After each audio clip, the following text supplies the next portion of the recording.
नमस्कार दोस्तों, मैं डॉक्टर नीलाभ आज फिर आपके सामने हाजिर हुआ हूँ एक नए टॉपिक के साथ। ये वीडियो उन मरीजों के लिए है जो हज़ारों मरीज हमेशा हमसे सवाल पूछते हैं कि प्लास्टर लगने के बाद कि डॉक्टर साहब ये प्लास्टर कितने दिनों का है, ये इतने ज़्यादा दिनों के लिए क्यों है, ये इससे पहले नहीं हट सकता है, या जिसको हम ऑपरेशन करते हैं, प्लेट लगाते हैं या रॉड डालते हैं और वो पूछते हैं कि हम कितने दिनों के बाद वज़न दे के चल सकते हैं, या हाथ का फ्रैक्चर होता है तो कितने दिनों में हम 2 व्हीलर ड्राइव कर सकते हैं। सबसे पहले तो ये समझने की बात है कि जब भी कोई हड्डी टूटती है तो हम जब प्लास्टर लगाते हैं या रॉड डालते हैं या प्लेट लगाते हैं तो हम हड्डी को जोड़ते नहीं हैं। हड्डी का जुड़ना एक नेचुरल प्रोसेस है, कुदरती प्रोसेस है। हम सिर्फ हड्डी को एक प्रॉपर पोजीशन में लाकर उसे इमोबिलाइज कर देते हैं, चाहे वो ऑपरेशन के जरिए हो या प्लास्टर के जरिए हो, कि उस हड्डी पे मूवमेंट ना आए, जिससे वो जब वो जुड़े तो वो प्रॉपर वो हाथ या पैर बिल्कुल नॉर्मल काम करना शुरू करे। आज हम जानते हैं कि हड्डी जुड़ता कैसे है। जब भी कोई हड्डी का फ्रैक्चर होता है तो हड्डी दो हिस्से में टूट जाती है। दो हिस्से भी हो सकते हैं, उससे ज़्यादा भी हो सकते हैं। जब वो हड्डी टूटती है तो वहाँ पे ब्लड निकलता है। जैसा कि हर जगह होता है कि कोई भी घाव हो, कहीं भी कट जाए तो ब्लड निकलता है, वैसे बोन भी एक लाइव टिश्यू है, तो वहाँ पे ब्लीडिंग होती है और ब्लड वहाँ पे इकट्ठा हो जाता है। और जैसा कि पता है कि ब्लड में कई सेल्स होते हैं जो इन्फ्लामेशन करते हैं, तो वहाँ पे एक इन्फ्लामेटरी प्रोसेस शुरू होता है जिसमें डेब्री जो है वो धीरे धीरे रिमूव करता है। बॉडी जो बोन का एंड होता है उस एंड को फ्रेशन अप करता है। तो कई बार अगर आप फ्रैक्चर देखें तो शुरू में नहीं दिखता है, लेकिन 2 हफ्ते के बाद अगर एक्सरे करवाएं तो वो फ्रैक्चर प्रॉपर दिखना शुरू होता है, वहाँ लाइन आ जाती है, क्योंकि वो स्टेज होता है जब बोन एब्जॉर्ब होता है। इस स्टेज को हम कहते हैं स्टेज ऑफ हेमाटोमा फॉर्मेशन या स्टेज ऑफ इन्फ्लामेशन। इस स्टेज में सिर्फ सफाई का काम होता है। इसके बाद से अगला स्टेज शुरू होता है जिसमें हड्डी जुड़नी शुरू होती है। जो हड्डी जुड़ती है पहले सॉफ्ट कैलस बनता है। सॉफ्ट कैलस का मतलब होता है नई हड्डी का बनना जिससे हड्डी जुड़े, उसे कैलस कहते हैं। सॉफ्ट मतलब बिल्कुल मुलायम होता है। ये कार्टिलेज होता है, कार्टिलेज टाइप स्ट्रक्चर होता है। जैसे कान में हमारे कार्टिलेज होता है जिसे हम मूव कर सकते हैं, बेंड कर सकते हैं, हमारे नाक में कार्टिलेज होता है।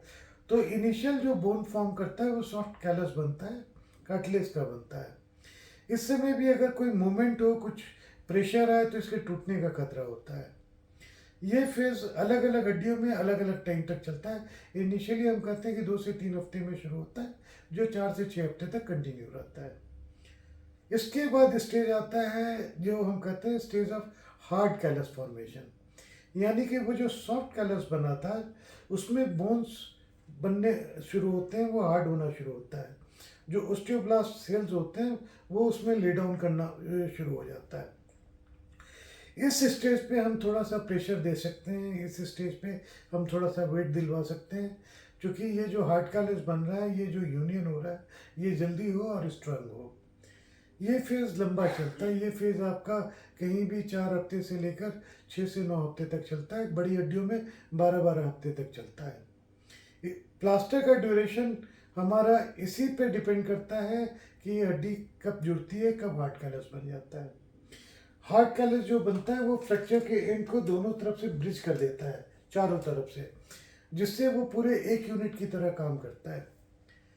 और उसके बाद से सबसे इम्पॉर्टेंट स्टेज शुरू होता है जिसे हम कहते हैं स्टेज ऑफ रीमॉडलिंग। रीमॉडलिंग में क्या होता है कि ये बम्प है, ये ग्रेजुअली अब्जॉर्ब होना शुरू होता है और बोन के अंदर के कैनाल्स के स्ट्रक्चर जो है नॉर्मल होने शुरू होते हैं।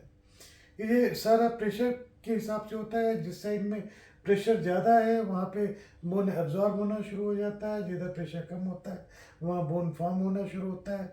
तो स्ट्रेंथ जो है, जिधर ज़्यादा प्रेशर है उधर बोन ज़्यादा स्ट्रेंथ ले लेता है, और जो बाहर की तरफ जिसमें प्रेशर कम होता है वो बोन इतना स्ट्रेंथ नहीं लेता है। तो वो स्ट्रक्चर चेंज करता जाता है ग्रेजुअली।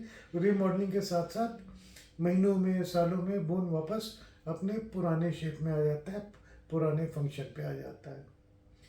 तो ये तरीका होता है जिस तरीके से हड्डी बनती है या हड्डी जुड़ती है। इसमें कहीं भी किसी भी डॉक्टर का कोई हाथ नहीं होता। डॉक्टर कोई भी हड्डी नहीं बना सकता। मैं हमेशा पेशेंट को बोलता हूँ कि कोई भी इंसान एक चुटकी हड्डी भी नहीं बना सकता।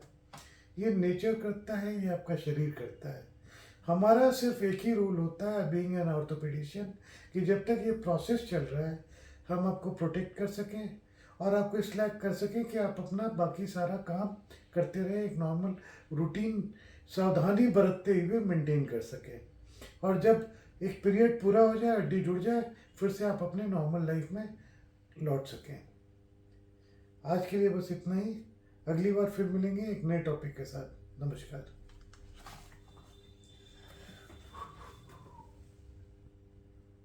ठीक है।